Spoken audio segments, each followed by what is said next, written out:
Hello दोस्तों, तो आज हम क्वेश्चन नंबर 50 करने जा रहे हैं। अगर आपने ये क्वेश्चन कर लिया तो आपका cash flow statement almost complete है। मतलब सिर्फ एक क्वेश्चन करके आप चाहो तो पूरी कॉन्सेप्ट का रिवीजन कर सकते हो। वो कैसा क्वेश्चन है? Question number 50।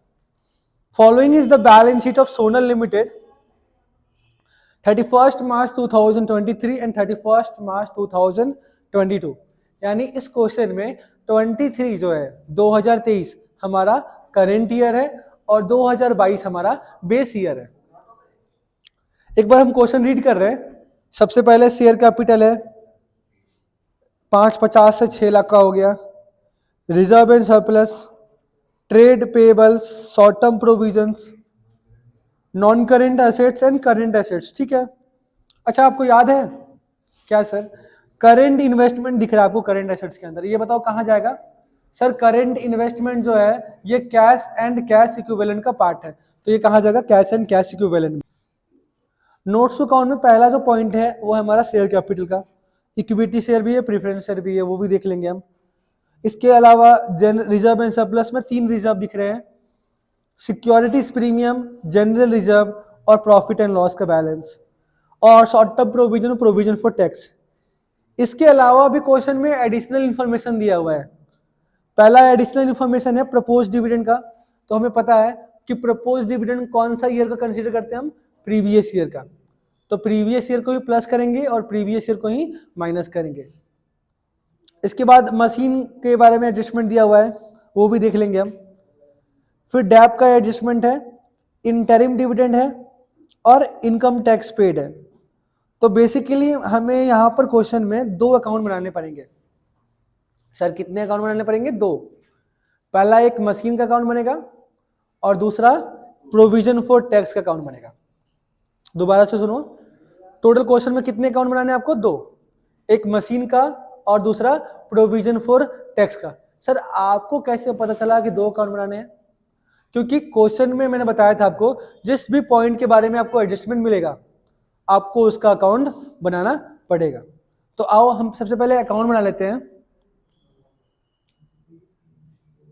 Provision for tax account.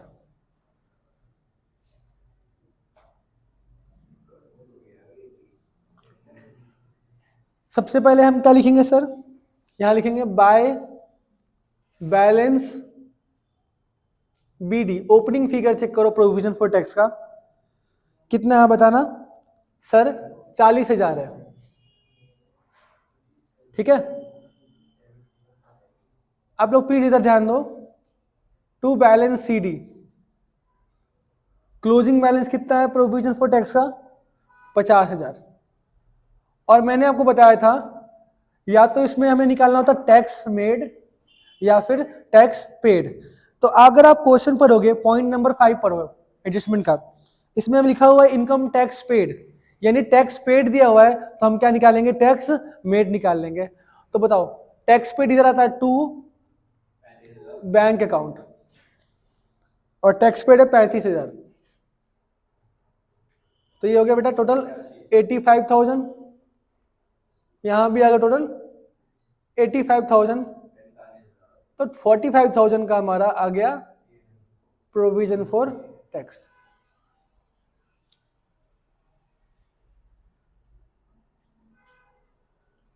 वंश का एक मार्क देना। इसके अलावा एक और अकाउंट बनाना पड़ेगा मुझे, मशीन अकाउंट। तो मशीन अकाउंट, थैंक यू।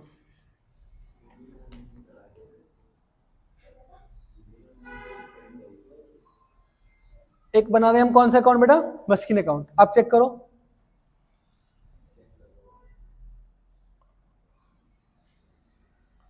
यहां पर पर्टिकुलर्स अमाउंट आप लगा लेना। ठीक है, सबसे पहले टू बैलेंस बीडी कितना है हमारा? मशीन का चेक कर लो एक बार, मैं अभी चेक कर लेता हूं। 280 है। हाँ जी बिल्कुल सही है।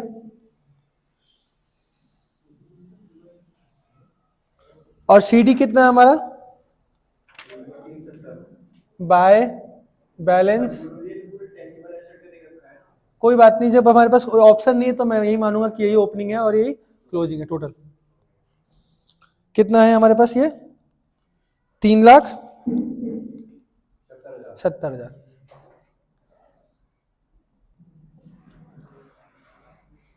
अब आप ध्यान दो, आप फर्स्ट सेकंड नंबर पॉइंट पर हो। A machine costing 50,000, depreciation provided there on 30,000 was sold for 10,000। मतलब यहाँ कॉस्ट 50,000 है, इस पे लेस कर देंगे डैप। डैप कितना है हमारा? 20। 30 करना है ना, फिर 30 बताओ, 30 बताओ ना। तो WDV कितना आ गया हमारा? 20। 50 का मशीन है, 30 माइनस किया तो WDV रिटर्न डाउन वैल्यू कितना आ गया इसका? 20,000। और हमने सेल कितना में किया इसे? 10। तो यानी लॉस कितने का हो गया? ठीक है, कोई दिक्कत तो नहीं है। कॉस्ट था आपका 50, डेप इस पे लगा गया है टोटल 30,000 का, तो रिटर्न डाउन वैल्यू कितनी आ गई इसकी? 20,000। और आपने इसको सेल किया है 10 के, तो आपका लॉस कितने का आ गया? 10,000 का। और आप यहां देखो, बाय बैंक अकाउंट, आपने कितने का बेचा इसको बताओ? आपने इसे बेचा 10,000 का। By loss on sale, loss on sale कितना हो गया मेरे को? 10,000 का, बस। ठीक है, अब एक सवाल आपके मन में आ सकता है, सर क्या इस मशीन का जो डेप है क्या यहाँ लिखना है इसे? तो बता दूं मैं आपको, दो तरह के मेथड होते थे, ग्रॉस मेथड होता था, एक नेट मेथड। ग्रॉस मेथड में मैं मशीन अकाउंट अलग बनाता था और डेप अकाउंट अलग बनाता था, तब तो मैं यहाँ लिखता। लेकिन इस वाले क्वेश्चन में क्या है, हमारा मशीन अकाउंट और मशीन अकाउंट क्या है और डेप अकाउंट दोनों एक साथ चल रहा है, तो मैं ये एज्यूम करूंगा कि जो 30,000 का डेप है ये ऑलरेडी इसमें से माइनस हो चुका है, तो आपको अलग से दिखाने की जरूरत नहीं है। अच्छा, इसके बाद देखोगे depreciation charge during the year कितना है? बाय डेप अकाउंट, ये रिमेनिंग मशीन का डेप कितना है? 20,000। आप टोटलिंग कर लो। हाँ बोलो। हाँ, क्योंकि मेथड देखो, मैं मशीन अकाउंट में हर साल डैप लगा रहा हूँ, आपने इस बार भी डैप लगा लिया ना, यानी इसका मतलब क्या हुआ कि ये जो वैल्यू है 280, इसमें पिछले साल डैप लगा हुआ होगा। तो मैं ये मान रहा हूँ कि जो मशीन बिका है ना उस पर ऑलरेडी डैप सारे जितने भी लगना चाहिए था वो सब ऑलरेडी माइनस हो चुका है, तो मुझे अलग से दिखाने की जरूरत नहीं है। अगर मैं डैप का अलग से अकाउंट बना रहा होता तो जब मैं सेल करता हूं तब मैं डैप दिखाता हूं। ठीक है, आप एक बार चेक करो, मशीन की WDV कितनी है? 20, और देखो मेरा 20 आ ही गया, और 10 ये बिका और 10 का लॉस हुआ। टोटल करो कितना हो गया बताओ? 3,70,000, 3,90,000, 4,00,000, 4,10,000। कुछ डाउट है तो पूछो मुझसे, आपस में डिस्कस मत करो। कुछ डाउट है? ये डैप रिमेनिंग मशीन का डैप है। हेलो हेलो, एक मिनट, ये डैप जो है 20,000, ये रिमेनिंग मशीन का डैप है, उस मशीन का नहीं है जो बिक रहा है। आप चेक करो question number point number 3, dep charge कितना है? 20,000। तो ये जो डैप है ये रिमेनिंग मशीन का डैप है। हाँ जी, आपका कुछ डाउट था मैं?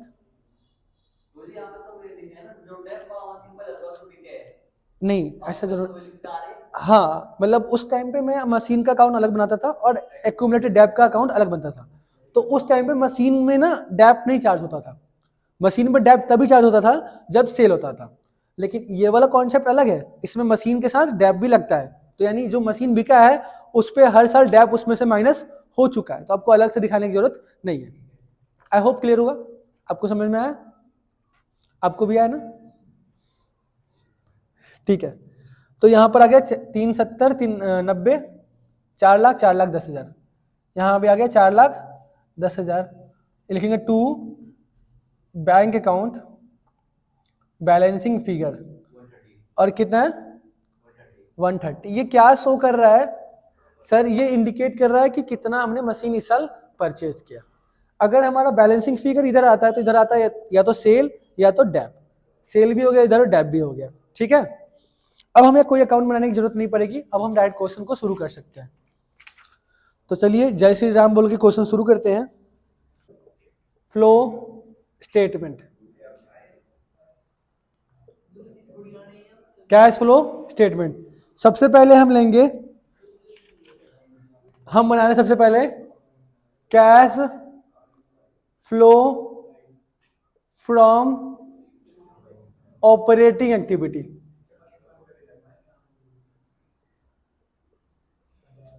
हम बना रहे हैं cash flow from operating activity.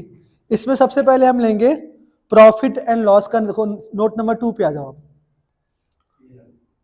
Changes in surplus that is balance in statement of P&L। Closing minus opening. Closing कितना है हमारा, कितना है बेटा? क्लोजिंग है 48,000 और ओपनिंग है 30,000, तो ये आ गया मेरा 18,000। इसमें मैं ऐड कर दूंगा ट्रांसफर टू रिजर्व।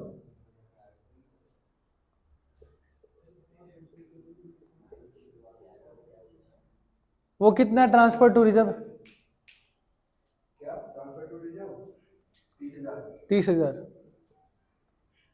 तो ये आ गया नेट प्रॉफिट। सर इसमें और एक काम करो, इसमें आप ऐड कर दो प्रपोज डिविडेंड।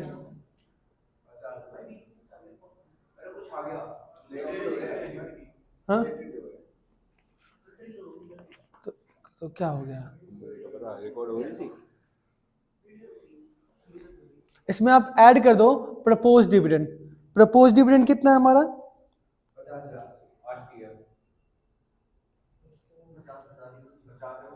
50। पिछले साल का लेते हैं ना बेटा, प्रीवियस ईयर का लेते हैं।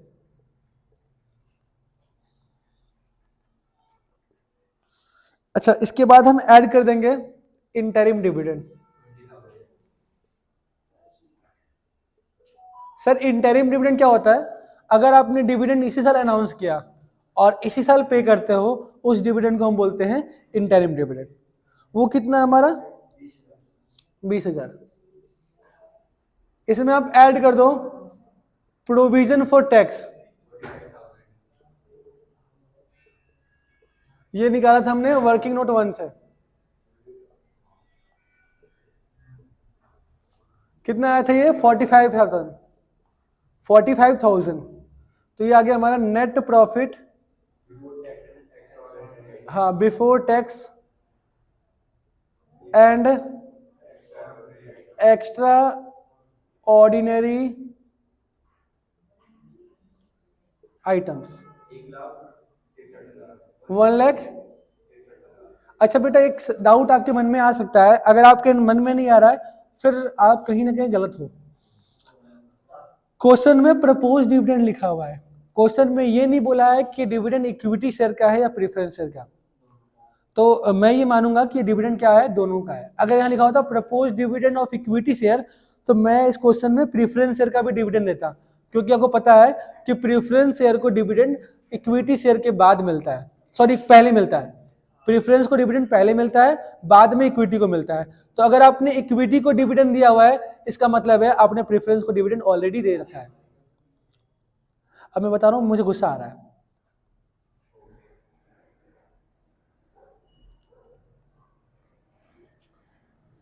इसके बाद हम करेंगे adjustment of non cash and non operating item, और ढूंढो।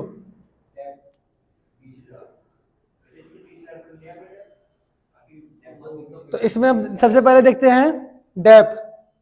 डेप कौन सा लेंगे? जो रिमेनिंग मशीन का है, डेप्रिसिएशन ऑफ मशीन। कितना आया था वो? हमने लिया था 20,000। और एक और चीज है loss on sale of machine 10,000। एक बार और चेक कर लो, कुछ और तो आइटम नहीं है। मैं एक बार चेक कर लेता हूँ, रुक जाइए। गुडविल घट रहा है ना, इसे बोलेंगे अमोर्टाइजेशन ऑफ गुडविल। अगर गुडविल बढ़ता है बेटा तो ये कहाँ का पार्ट होता है, इन्वेस्टिंग का। और अगर गुडविल घटता है तो ये पार्ट होता है adjustment of non cash and non operating item. Non cash item है कितना, ये 25,000। एक बार आप कहीं चेक कर लो, बोरोइंग के आगे परसेंटेज तो नहीं लगा हुआ है, नहीं ये बच गया। अगर बोरोइंग के आगे परसेंटेज लगा होता है तो आपको इंटरेस्ट देना होता है उसका, यहाँ भी देंगे और फाइनेंसिंग में माइनस होगा, यहाँ पर प्लस होगा और फाइनेंसिंग में माइनस होता है वो। नहीं है, बोरोइंग में नहीं है। तो ये कितना आगे टोटल बताइए, 2,18,000। इसका नाम क्या है, operating profit before working capital changes.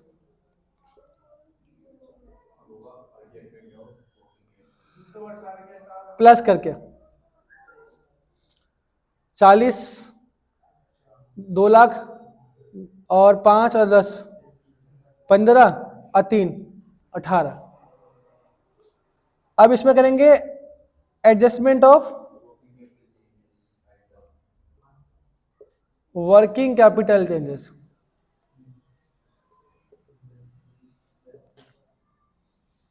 और ऐड और लेस। अगर फिर से दोबारा बता रहा हूं, असेट्स के लिए हम देखते हैं सीधा, लाइबिलिटी के लिए देखते हैं हम उल्टा। अगर असेट बढ़ा तो माइनस, घटा तो प्लस, और लाइबिलिटी बढ़ी तो प्लस, घटी तो माइनस। तो पहला आइटम देखो आप, ट्रेड पेएबल 80 था, 1,22 हो गया, बढ़ रहा है तो plus. Increase in trade payable 34,000। पक्का, ठीक है। शॉर्ट टर्म प्रोविजन नहीं लेंगे क्योंकि हमने उसका अकाउंट बना लिया।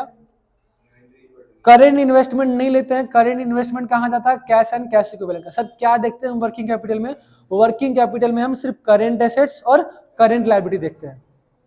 तो करेंट लायबिलिटी देख लिया हमने, trade payable. Short term provision नहीं लिया हमने, करेंट इन्वेस्टमेंट नहीं लिया क्योंकि करेंट इन्वेस्टमेंट कहाँ का पार्ट है, कैश एंड कैश इक्विवेलेंट का। इन्वेंट्रीज देखो, 1 लाख था, 1,82 हो गया, ये बढ़ रहा है तो ये माइनस होगा। Increase in inventory 82,000। इसके बाद ट्रेड रिसीवेबल देख लो, कोई चेंजेस नहीं है। तो इसके बाद हम लिखेंगे cash flow from operation. Plus में आया इसलिए फ्लो लिख रहा हूं, अगर माइनस में आता तो मैं क्या लिखता, यूज्ड। ये 2,18,000 प्लस कितना है, 1,70,000। इसमें से लेस कर देंगे इनकम टैक्स पेड, वो कितना है हमारा, क्वेश्चन में दिया था शायद, हाँ 35,000। तो ये कितना हो गया, 1,35,000। इसको बोलेंगे हम cash flow from operating activity. I hope आपको यहां तक बिल्कुल समझ में आया होगा, कोई दिक्कत तो नहीं है। आगे हम चल रहे हैं।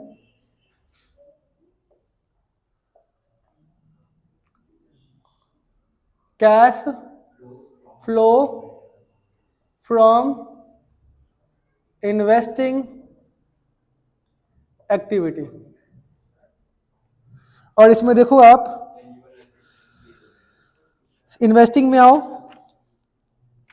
सबसे पहले देखो सेल ऑफ मशीनरी जो हमने बनाया था अकाउंट, कितने का मशीनरी बेचा आपने, 10 का। और आपने परचेज भी करा है, purchase of machinery, working note 2, working note 2, purchase कितना का करा आपने, 1,30,000 का, ये माइनस का हो गया। तो आपका आंसर आ गया 1,10,000, 1,20,000 माइनस का आया, इसको क्या बोलेंगे हम? Cash used in investing activity. Once कुछ डाउट है तो मुझसे पूछो, आपस में क्या डिस्कस कर रहे हो, बताओ क्या दिक्कत आ रही है?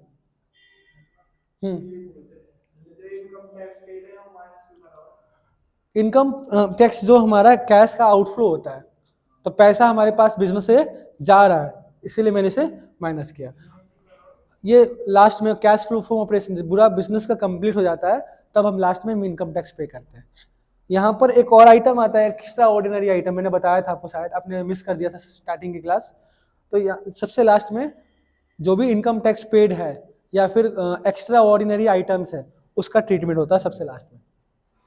ये वाला जैसे प्रोविजन फॉर टैक्स है, वो हमने प्रोविजन बना लिया अगले साल के लिए, इसलिए उसे प्लस करते हैं, और एक्चुअल में इस साल हमने टैक्स पे किया है, इसलिए उसे हमने माइनस कर लिया। और कोई पूछ लो, कोई डाउट इसमें? कोई डाउट? सेल हमने यहाँ से लिख दिया 10,000 का, और परचेज ऑफ मशीनरी हमने यहाँ से लिख दिया 1,30,000 का। ठीक है, अब लास्ट चल रहे हैं cash flow from financing activity. इसमें देखते हैं इशू ऑफ शेयर। आपने शेयर इशू किया 1,00,000 का, रिडम्पशन ऑफ प्रीफरेंस शेयर। कैसे सर? प्रीफरेंस शेयर देखो आपका 1,50,000 का था, अब वो 1,00,000 का हो गया, यानी 50,000 का रिडम्पशन आपने कर लिया प्रेफरेंस शेयर का। इसके बाद आप प्रपोज डिविडेंड माइनस कर दो, प्रपोज यही माइनस कर दो, प्रपोज्ड डिविडेंड वो कितना है? 50,000 लेंगे प्रीवियस ईयर का। इसमें माइनस कर दो फिर से आप इंटरिम डिविडेंड, ये भी करेंट ईयर का होता है, ये तो वो कितना है हमारा? 20,000। इसके बाद आप प्लस करो सिक्योरिटीज प्रीमियम। सर ये कहाँ मिला? आप रिजर्व एंड सरप्लस चेक करो, हमने एक रिजर्व नहीं लिया था, securities premium. Sir securities premium क्या होता है? जब भी हम शेयर इशू करते हैं, एक्स्ट्रा पैसा पे जो इशू करते हैं उसे हम क्या बोलते हैं? Securities premium. ये कहाँ का पार्ट है? फाइनेंसिंग का, तो इसलिए प्लस कर लिया इस हमने। कितना आया ये? 10,000 का ये आ गया।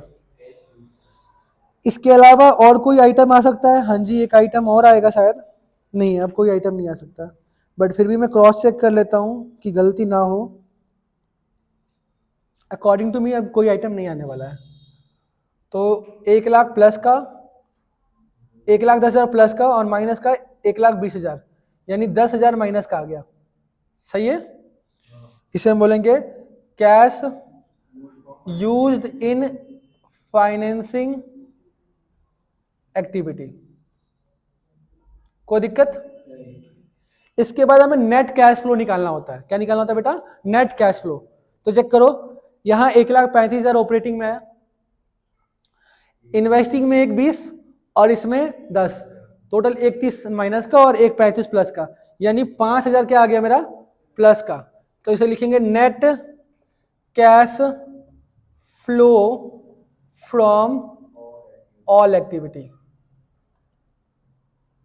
ठीक है, और इसमें हम ऐड कर देंगे opening cash and cash equivalent.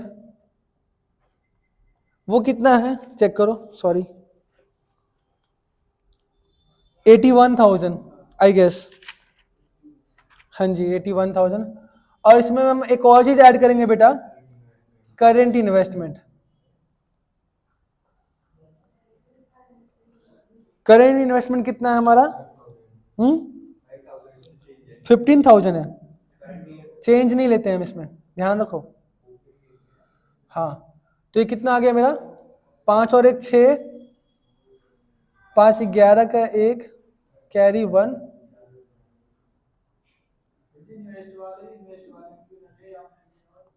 मतलब current investment cash and cash equivalent का पार्ट होता है। Sir cash and cash equivalent क्या होता है? जिसे हम 90 डेज के अंदर कैश में कन्वर्ट कर सकते हैं, तो इसीलिए हम इसे कैश एंड कैश इक्विवेलेंट में लेते हैं।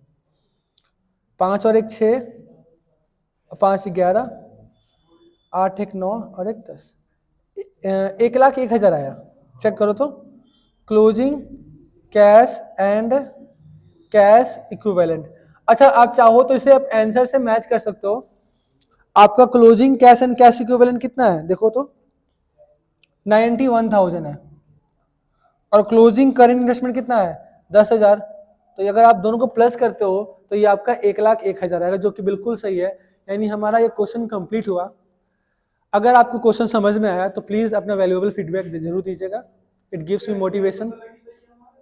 आपने इसको closing cash and cash equivalent check किया 91,000 था, और करेंट इन्वेस्टमेंट चेक किया, दोनों को प्लस किया तो ये 1,01,000 आ रहा है। यानी हमारा जो आंसर है वो बिल्कुल सही है। तो अगर आपको वीडियो पसंद आया तो प्लीज आप वैल्यूएबल फीडबैक दीजिए। Thank you so much.